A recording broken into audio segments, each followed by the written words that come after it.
Aloha, everybody. I'm Brad Bordessa. Here joining me is Aldrine Guerrero from Ukulele Underground, Hey, one of hello the everyone. one of the OG ukulele instructors from the beginning of the ukulele web. Oh, what? Me and you Yeah, both, man. I know. We were talking about that the other day on Aldrine's Yeah. podcast. hmm Yeah, but to get us started off with some good vibes, you want to just play a song, something new you've been working on? Yeah. I wrote this song not too long ago. I've been obsessed with playing cards, and my favorite brand is Fontaine, and they just came out with a brown color called Chocolate Fontaine. So I was like, oh, that's awesome. Like I love chocolate, and I like that card brand. So there's a song called Chocolate Fontaine. Uh, mm, mm.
Hey. Yeah, there's a song called Chocolate Fontaines. It's just kind of a fun tune. I've been kind of into like shuffling cards and stuff because I have this bad habit of not warming up before I play. But now that I've been kind of into like playing cards like and kind of shuffling them and doing all this like weird card shuffling things, like it actually warms up my hands and I can do some of the stuff that I used to do when I was younger. Not that I'm like super old or anything, but I don't know. I've just kind of felt my fingers just kind of stiffening up these last few years, and it's been doing really well. So the cards is your warm up routine now. Yeah, dude, it's That's it's been crazy. yeah, man. Because the guy that in my podcast, Kahai, he's actually been studying magic for like 10 years or something like that, and I always see him with like decks of cards on his desk, and it's just like, like, oh, one day I'm gonna have to ask him to teach me some stuff. But like, I'm not into magic, but so I was like, I'm into like maybe shuffling them or something. I'm like, I'm terrible, like, because you kind of have to like lie, in magic and stuff. I have a terrible poker face, so it's like, pick a card, like. So yeah, that's what I've been into lately. That's great.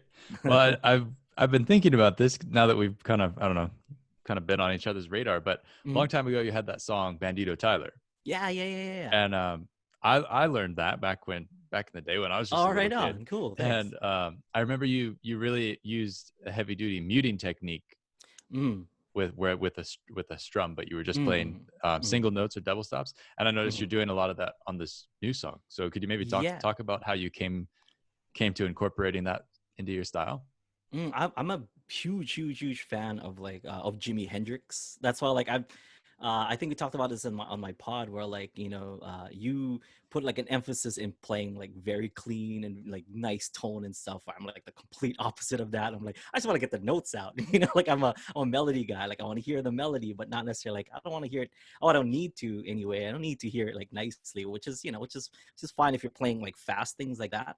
Of course, like I do want to hear it played nicely and cleanly if if I'm going to hear like a slow kind of mellow song, but with this kind of stuff I like it kind of fast and dirty, and so that's kind of how I incorporated it. And I played electric guitar before, playing ukulele, and that's kind of one of the things that I took from like my guitar playing into my ukulele, just kind of a lot of those like muted, just a lot of that stuff. Like you can see like Hendrix's hand just kind of go over the guitar strings and knock out those, or mute those top strings and stuff or those bass, and then just kind of plays the melody with it. It was really cool. I'm like, oh. And I remember being young, like in high school, and watching Jake, and he had that like kind of parallel octaves, like those that I was like, that's really cool. And back then there was no like online instruction. So it's not like, what is that thing that he's doing? And I just kind of I saw him do it. I'm like, what chord is that? And it was just really just bothering me for like months. It bothered me. I'm like, Right. what? How do I play that chord that he's doing? It doesn't sound anything like that. He's moving it up and down. And that's when it kind of hit me just like mute strings. I'm like, well, if I can do that with that one, then I can kind of do that with everything else. And then watching guys like James Hill, it's like, yeah, that guy definitely knows how to do it, because I thought I did. And then watching someone like James is like, that's how it's supposed to be done. The next level, right? Yeah, man. Sweet. Well, I remember that song growing up. It was so iconic because of Thanks, buddy. that Thanks. style. It was a lot of fun, and I played it for a lot of years. Oh yeah. Yeah. I'm a big like video game fan, and also like Robin Hood and that kind of stuff, just kind of adventure or whatever. So I took a lot of the influences from like video game music, and like I said, I'm like, I'm a driving kind of melody guy. Like I respect a lot of the dudes that can play technically with like all these like intricate chords and kind of their showing off their knowledge of like all these different scales and whatnot. But for me, like really melody is king. If you can give me like 3 4 notes that's like sound good in sequence, that topples over like any like kind of fancy sophisticated quote unquote like chords and melody lines and stuff, because some of the iconic ones are like like super duper simple, but once you hear it, you're like, yeah, that's my jam. And I've been kind of always been influenced by that. So Vendito Tyler's kind of the same, what does that. So the main melody is, it doesn't have to be fancy, but it's like nice and catchy, and I kind of just wrote it around that. Okay. So I remember a long time ago you had we did an interview and you said that you thought phrasing was the most important thing to practice. Mm-hmm. So you have those simple notes, but there's Mm. a lot of different ways you could come up with playing them. Yeah. Would you mind explaining how a beginner might jump into thinking about phrasing something differently? Okay, well, with phrasing and kind of going off of what I said about melody, like melody will always be king. Phrasing is exactly like how it sounds, the way that you phrase things. You can think of it like when you're speaking to somebody. If there's no phrasing in your in your speech, it'll just sound like this. If I'm just kind of talking like this, there's no sense, like it. That's what it will sound like, and that's what your playing will sound like if you don't use proper phrasing. So there, in a musical phrase, there has to be kind of ups and downs. There has to be like differences in volume. There has to be differences in attack, and you can slur some, you can stop some. All that stuff like really matters, and how long you hold each note. If you're gonna hold a note for its full value, or you're gonna stop it earlier than you should. It's the same thing when you're talking to somebody. And I think everyone's got their own way of phrasing, just like how everyone's got their own way of speaking, and it's really important. So if you want your music to kind of say something, then I think phrasing is definitely a way to go, and it definitely puts your character or your trademark into that song, regardless if you're playing an original or if you're playing a cover tune. The way that you phrase it, is going to be different. Like I saw a really cool cover by Alan Stone of "Is This Love." I don't know if you saw that. Mm-mm. It's "Is This Love" is supposed to be like a reggae song, that kind of 2 and 4 like accent and stuff, but he did it in 6/8, and I was like, what is happening? This is amazing. And it's just like he put his own, his own mark in there. It's still, it you can recognize it's the song, but the way that he phrased it was just so unique, and stuff like that I'm inspired by. Wow. Okay. Could you give an example? Pick like 4 notes and phrase them a bunch of different ways so Oh. people can see what you're talking being, about. being put into the spot here. Okay, so something like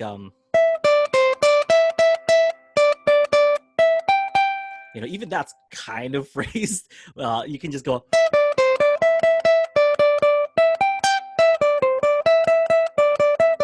but if you were to phrase it, like add some, add some phrasing, and there you go.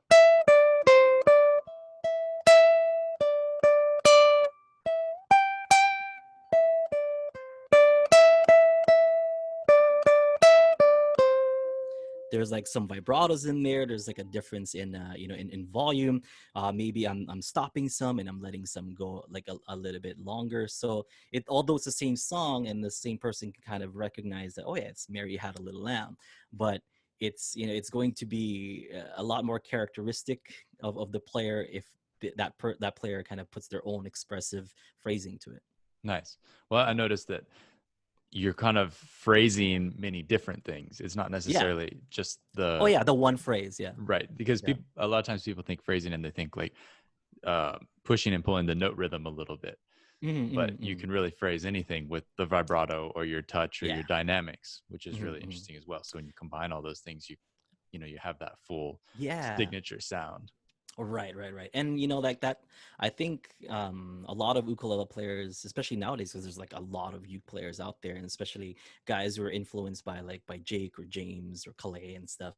They want to kind of emulate those guys, but like you definitely can, and you should, because they're the greats. So, but if you put your own kind of phrasing to it, or your own kind of emotions and characteristics and feel, I think it'll morph into something completely different, something unique. Yeah. Mhm.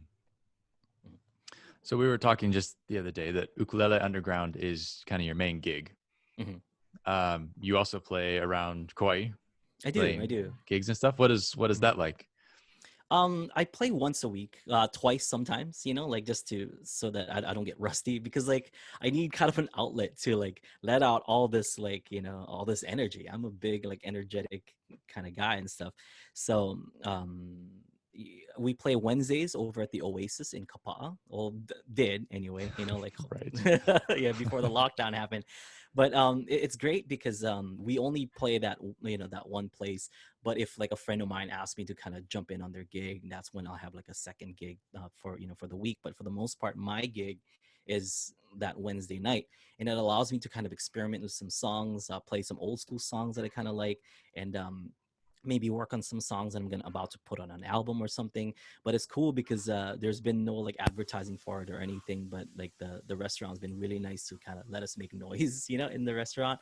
And it's cool because a lot of like just word of mouth kind of thing just kind of goes around, and a lot of people tell like tourists coming in, for example, they're like, okay, you know where you need to go on Wednesdays. It's 5 to 7 over at the Oasis, but you have to come early because it gets really packed, which is cool. So we get a lot of people kind of coming back, um and we meet a lot of awesome people, and lets people from Ukulele Underground as well to like have a destination to go if they come to Kauai and they want to see us, because it's not just me, it's me and Aaron.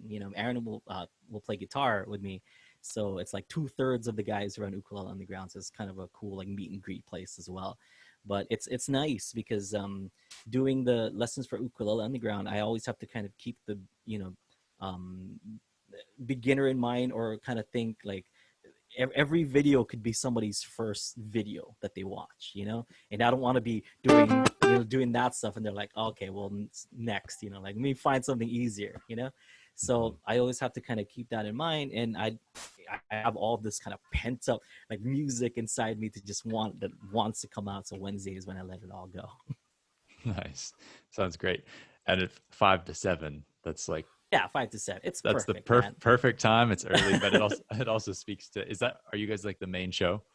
There's only us that Yeah. plays there. Like nobody else So plays throughout the week either. You know, like we're the only musicians over at the Oasis, and it's cool because people usually get off at like 4 or 5 o'clock, so they come over there like as soon as they're done from work if they're locals, and it's nice because it ends at 7, so I can always just end that and go home to my family and like still have dinner and and still be like a dad and yeah, that kind of thing. that's It's perfect. really, I'm blessed. I feel. Yeah. In bed by 9. Yeah, exactly. Yeah. I'm not a spring chicken anymore, man. Yeah. Those late gigs, I mean, even late for quite your Big Island is like 10 o'clock. But Yeah, still, it's like, exactly. oh, it's Yeah. so far past my bedtime. Oh, can I go first? Yeah, it's like if you Yeah, it's classic. So what are you working on these days? You have anything new going um on? Albums or Well, yeah, like so I said I wrote that new tune, and being on lockdown and stuff actually allows me a lot of time to like keep writing. I try to put something out every 2 or 3 years, and it's been like almost 4 years since I think I last put something out. So I'm due for a new one, so I am writing it now. I have some equipment at home, so I might just like do it from home instead of trying to go in and doing it somewhere. But I don't know, I caught the bug. Like couple years ago, I was part of this album called Ola Kaina with Kanilea ukuleles, and with that, I actually got the nomination to the Naohoku Hano Hano Awards for original composition of the year, and I caught the bug. I'm like, man, I want to go back there again because it was like a really cool feeling. I've been watching that award show since I was like a wee lad, like watching our creator boys win like 5 of them a year or whatever. So being there and oh, that's so and so and that's so and so. Hey, like Uncle Brian Tolentino or whatever, like all seeing all the greats in the same room, and I just kind of felt like um just the I felt valid like in the Hawaii music industry. So I kind of caught the bug and I want to go back. So like I'm working on an EP to do because I don't know if I have enough for like a full album, but I'll do an all instrumental EP, which I haven't done before. Um, so I'm working on that now. Working on some stuff. Yeah. nice? Other than that, Ukulele Underground still going, monthly lessons, like, and every week we have something new, which is cool, and that training stopping. Yeah. So that, I mean, that was my next stop, was given the hearty plug to Ukulele Underground, because you guys Ah, have been thanks. on the scene, for a long time, since '07 ish. Yeah, well, '07 in December or like late November, December, something like that. And that was the soft release of Ukulele on the Ground. It was just the forums, and our official opening, grand opening of Ukulele on the Ground was in '08, and that was with like the very first lesson on the first. And we've kept that same schedule of like always releasing a new lesson video every first of the month for like Yeah, 13 that's years or fabulous. And 12, and they're 13 always years. great. The production Thanks, value is man. super high, and Aldrine is a really good teacher. Yeah, Thank you. it's very well presented, but it's also patient. So, and Oh, thanks, anybody man. can usually follow along. So that's always awesome to see. But then you also have more premium courses and stuff, right? Yeah, we have UU Plus, which has a lot more stuff in there. We have improvement systems, so if you're the kind of player or kind of person that likes things in that way, we're like 30 days, and you got like, so we got like 30 days of whatever that like if you kind of like, we were inspired like P90X back then, like, oh, in 90 days you're gonna get ripped and shredded. It's like, yeah, in 30 days you can rip and shred too, I guess, but ukulele wise, and we have some great lessons and seminars from like some awesome artists like Chris Salvador. We got Blue Shimabukuro, we got Kalei Gamiao, and we have Craig and Sarah. It's a lot of cool stuff that we have in the UU Plus. But you don't need UU Plus to kind of learn to play uke, because we have all the techniques and all the lessons for free anyway. But if Mhm. you want to dive into like even more content, I think we have more content on Plus than we do on the regular, and we have like solo ukulele kind of stuff as well. So a lot of people like that. And the biggest thing of all, I think, for UE Plus is I offer private lessons on there. So every member is allowed two 15-minute private lessons a month. which is, you know, like, yeah, I Nice. mean, and I'm there because I mean 15 minutes is just basically me like either giving somebody an assessment or like putting somebody in the right direction, because the videos on their own like kind of do, you know, do all the work. So I'm Hmm. just there to kind of check up on somebody. But it's cool because you know, like they might be doing something, or they might be developing bad habits, and I'm kind of there to stop those a little early, and then so then they can kind of continue moving on in the right direction. No, that's great. How about how many videos do you have on there right now? Oh, I don't know. On Ukulele Underground, on UU Plus, UU I want plus. to hundreds at least. I want to say hundreds, but I don't know if I can say thousand or thousands even. You know, like there's too many to count. It's been 12 years. That's a good, pretty good number. And where can people find out more about that? Head over to ukuleleunderground.com. Nice. Yeah. It's such a great name. It's such a great like brand and picture. I remember when you Nice. guys came out with this, like, oh, that's so good. Why did I pick my name? Like, Live ukulele is awesome, man. That's kind of like, yeah, I live ukulele. You know, I don't just play ukulele. I live ukulele. That's an awesome name, dude. I was confused at first. I was like, is it live ukulele? Is it live ukulele? But in my mind, I'm like, it sounds way better as live ukulele because it becomes kind of like a, you know, like a lifestyle, like instead of well, it just being a like an ukulele teaching site and stuff, you know. the early catchphrase was like eat, sleep, breathe, ukulele. That's But cool, dude. I think somebody has since picked that up, and I never really ran with it. So yeah, that's the idea. Another one that I saw was really cool. Derek Sebastian, he has Stop, You Can Listen. I was like, oh, that is so cool. I don't know if I've heard of that one. I of course I know Derek, but Yeah, Derek has his Stop, You Can Listen. I'm like, that is a cool little catchphrase. nice. So you play high G, I and do. as far as I know, you've pretty much stuck with that forever. Yeah, yeah. I mean, 'Cause you, I play low G and stuff. I have a low G right next to me, but I mostly play high G. It's just what I've been playing since I was a kid, and one that I'm the most comfortable with. I like a lot of like open chords and stuff, and as you saw, I kind of like playing up here. And with the G, with the low G, is just kind of two basses to manage, and then that's too much for me. You know, I'm not Mhm. able to green this like that's or James Hill. You know, I can't manage two bass notes at the same time. I can barely manage that one. You know, but yeah, it's easy, and it's got a lot of cool little, you know, like campanella voicings that, you know, that I can do, kind of like in that song that I played. So instead of going, I can kind of just use that high G to get those nice like melody lines in there. Yeah, that's cool. Mhm. It's definitely you got to work harder for that on low G. But Yes, yeah, you yeah, do. but for people who are starting out and always wondering, like, I think the low G thing is unfortunately confusing because for a lot of players, the high G is completely sufficient just to Mm, get started and be playing some mhm, chords and mhm, playing most melodies. What mhm. would you say the benefits of the high G are? Well, the benefits of high G, I mean, you're, you know, you have access to, you know, to a different set of techniques, like a lot of banjo-y kind of techniques, like pull-ups with the G and stuff, you know, very Peter Moon, Troy Fernandez kind of style, you know, stuff that, you know, that you can do. Also, like I said, you can almost ignore it, you know, at some times, and kind of play like some voicings up here, and it'll sound like relatively okay, you know. Hmm. So if I were to play something like that, like an A minor 7 up here, and I can keep that like open G.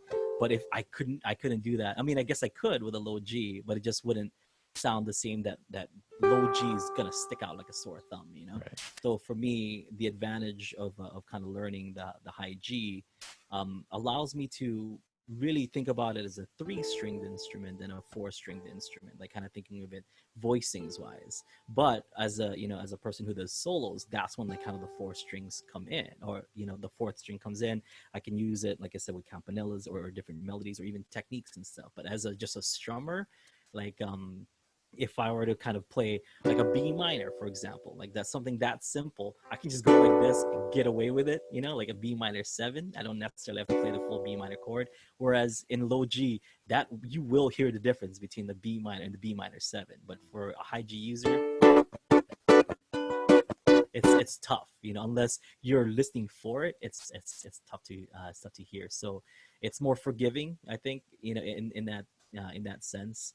So I like it. I'm very lax. I think I embody kawaii like into my playing. We're very laid back and relaxed and stuff, and I don't want to think too hard about the next or bass notes. That's great. Yeah, I think it's good for people to hear that they don't have to commit to a new Yeah. option that might be Oh yeah. overwhelming. Right. Right. Yeah.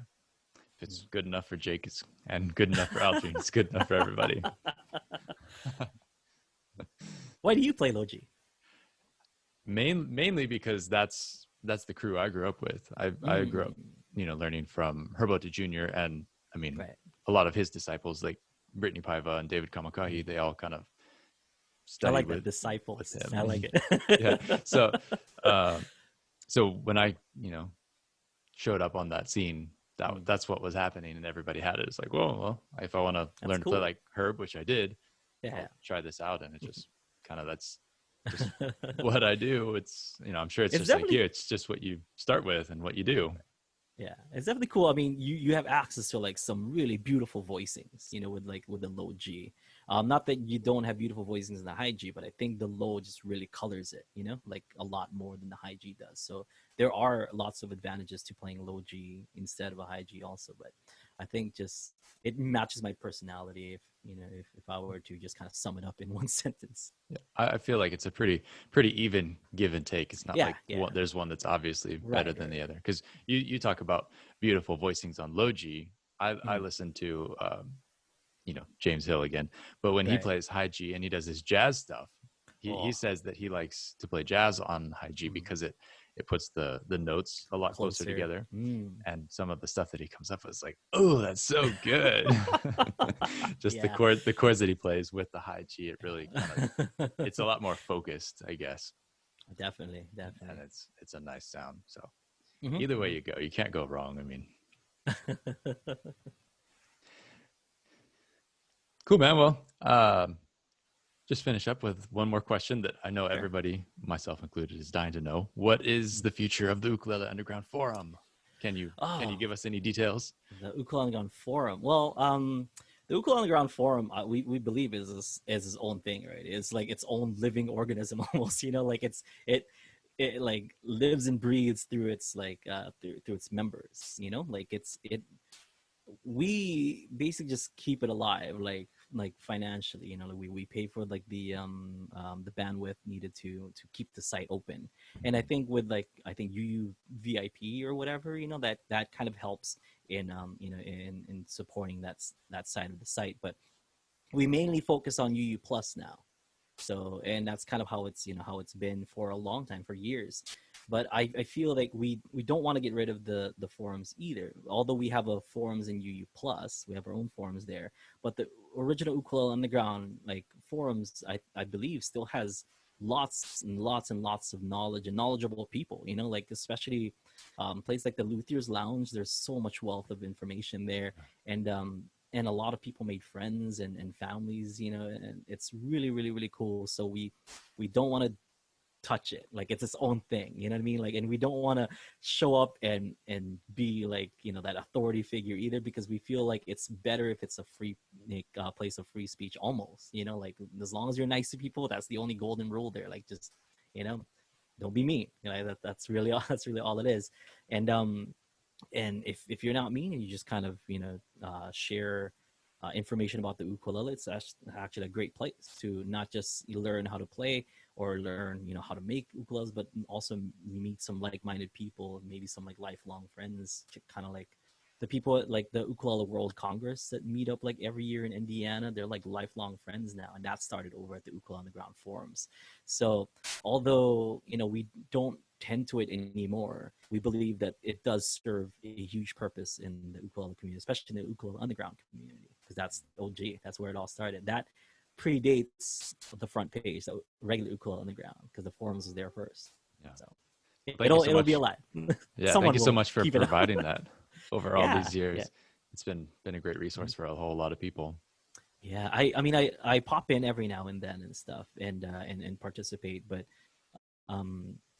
I usually just like to read, especially like I said, especially the like the Luthier's Lounge. Like they have some cool, like some cool ideas, and people are kind of showing what they're building now. And I've as an ukulele fan, I want to see like what kind of cool stuff people are building, and guys have learned to build from from that side of the forum, which is awesome.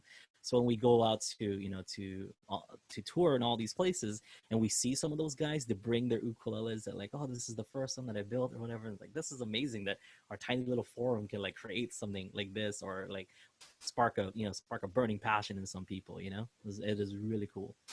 Nice. Thanks so much for taking time out of your day. Thank you, man. Thanks for having me, and thank you for coming on my pod. Yeah, of course. Is there a place we can cross-reference those? Because I was looking the other day, I couldn't find it.